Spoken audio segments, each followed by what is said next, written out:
विश्व के अधिकतर धर्म और संप्रदायों में शुद्धि के लिए कोई विशेष प्रावधान नहीं है, लेकिन मित्रों हमारा सनातन धर्म एक ऐसा वैज्ञानिक और तर्कपूर्ण धर्म है जिसमें शौच के बाद शुद्धता को लेकर काफी जटिल नियम देखने को मिलते हैं।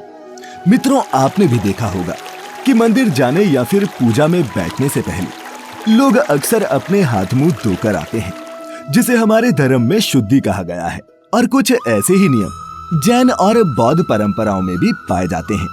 तो आखिर क्या कहते हैं हमारे धर्मशास्त्र शौच के इन नियमों के बारे में, यही जानेंगे आज की इस खास वीडियो में। नमस्कार और स्वागत है आपका द डिवाइन टेल्स पर एक बार फिर। लेकिन मित्रों इससे पहले आज की वीडियो शुरू करें, एक जरूरी सूचना।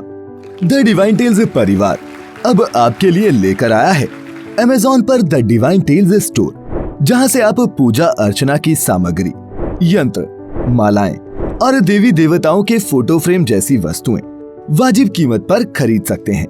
20% एक्स्ट्रा डिस्काउंट के लिए आप जा सकते हैं shop.thedivinetales.com पर। कूपन कोड आपको नीचे डिस्क्रिप्शन में मिल जाएगा, तो आज ही विजिट करें नीचे दिए हुए लिंक पर और घर बैठे बैठे मन की शांति पाएं। मित्रों हिंदू धर्म में बाकी धर्मों के मुकाबले कुछ ज्यादा ही कठोर शौच विधि को बताया गया है। पौराणिक ग्रंथों में से एक अग्नि पुराण के अध्याय 156 में इसका वर्णन विस्तृत रूप से मिलता है। परंतु अग्नि पुराण में वर्णित शौच के उन जटिल नियमों को जानने से पहले आइए आपको पहले शौच का अर्थ क्या है इससे अवगत कराते हैं। शौच का अर्थ, शौच अर्थात शुचिता, शुद्धता, शुद्धि, विशुद्धता, पवित्रता और निर्मलता।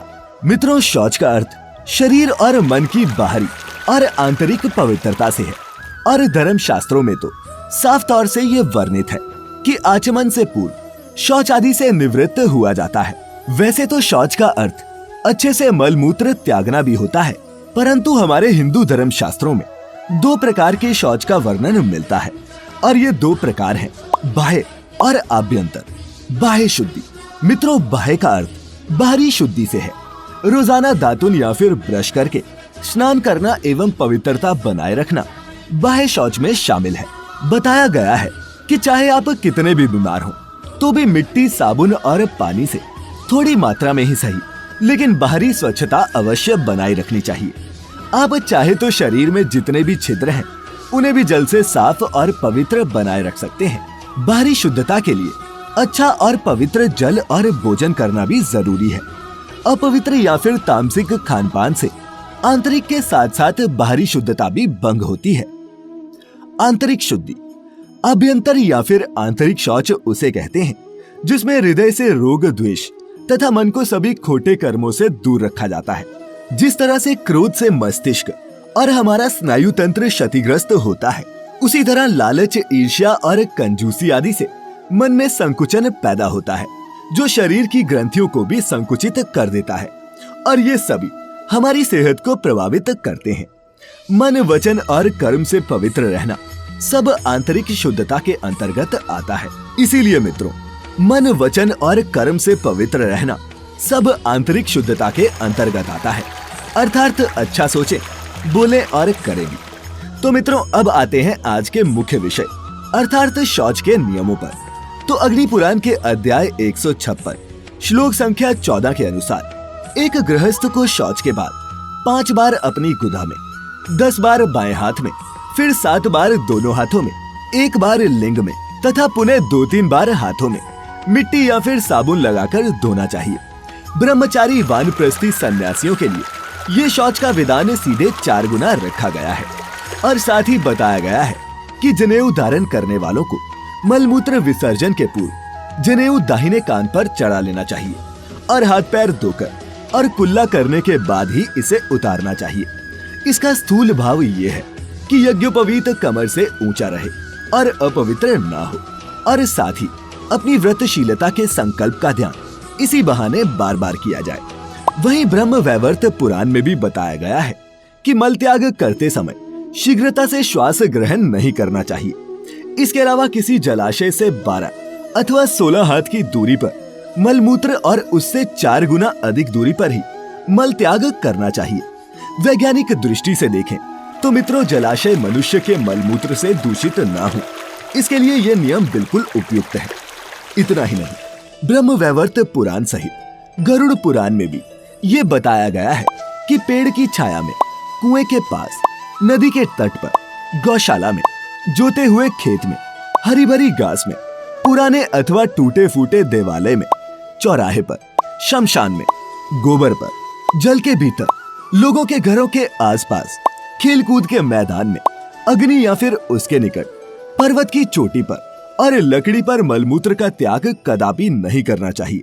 साथ ही कर्म पुराण में वर्णन किया गया है कि मलमूत्र का त्याग करते समय ग्रहों, नक्षत्रों, सूर्य, चंद्र और आकाश की ओर नहीं देखना चाहिए, न ही अपने मलमूत्र की ओर देखना चाहिए। और यदि आप ऐसा करते भी हैं तो महाभारत में विशेषतः स्त्रियों के लिए बताया गया है कि उनके गर्भ में आई हुई संतान गिर सकती है। मित्रों, इन सब के अलावा पुराणों में स्पष्ट रूप से ये वर्णित किया गया है कि जीवों के सामने की ओर देवताओं का और दाहिनी ओर पितरों का निवास रहता है। अतः मुख नीचे करके कुल्ले को अपनी बाईं ओर ही फेंकना चाहिए। इतना ही नहीं, अपामार्ग, बेल, आक, नीम, खैर, गुलर, करंज, अर्जुन, आम, साल, महुआ, कदम, बेर, कनेर और बबूल आदि जैसे दुग्ध वाले वृक्षों की दातुन करनी चाहिए, क्योंकि इन वृक्षों को दातुन के लिए पवित्र माना गया है। और आयुर्वेद में भी इनके कोई न कोई गुण आपको पढ़ने को मिल ही जाते हैं।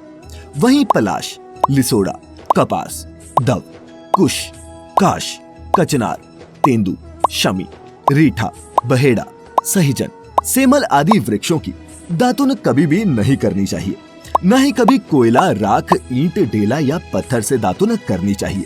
खैर, आपने कई बार ये भी देखा होगा कि कुछ लोग कोरी अंगुली से भी दातुन करने लगते हैं। लेकिन मित्रों, आपको बता दें कि स्कंद पुराण में कोरी अंगुली अथवा तर्जनी अंगुली से दातुन को पूरी तरह से वर्जित बताया गया है। साथ ही पद्म पुराण में सदा पूर्व अथवा उत्तर की ओर मुख करके दंत धावन करने की बात कही गई है।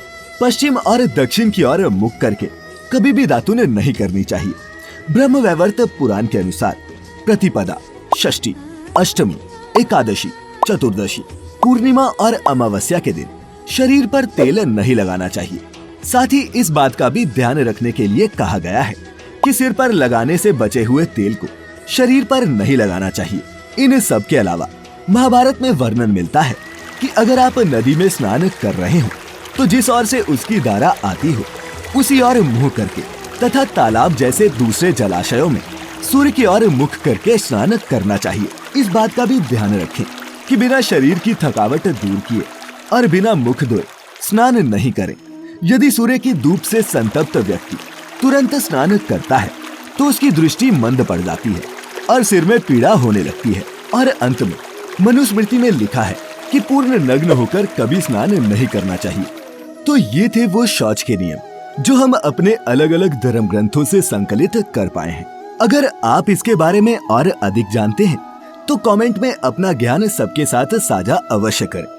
अब मित्रों, यदि बात की जाए पाश्चात्य संस्कृति की तो ऊंची शिक्षा की डींगे मारने वाले लोगों को शौच लघुशंका का सलीका बिल्कुल भी नहीं आता।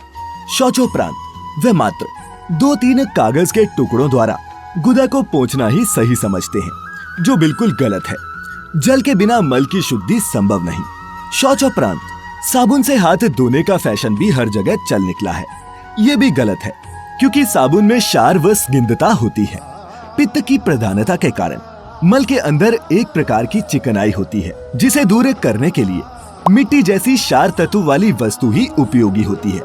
शारीरिक शुद्धि में मिट्टी का उपयोग भारतीय ऋषियों की गौरवपूर्ण देन है, जो सर्व सुलभ होने के साथ साथ अत्यंत गुणकारी भी है। और धर्म शास्त्रों के अलावा वैज्ञानिक दृष्टि से भी शौच लघुशंका के समय बोलने, खांसने, हांफने आदि से मल के दूषित कीटाणु शरीर में प्रविष्ट होने के साथ साथ मलाशय शोधन के प्राकृतिक काम में अड़चन भी डालते हैं, जो स्वास्थ्य के लिए परम घातक है।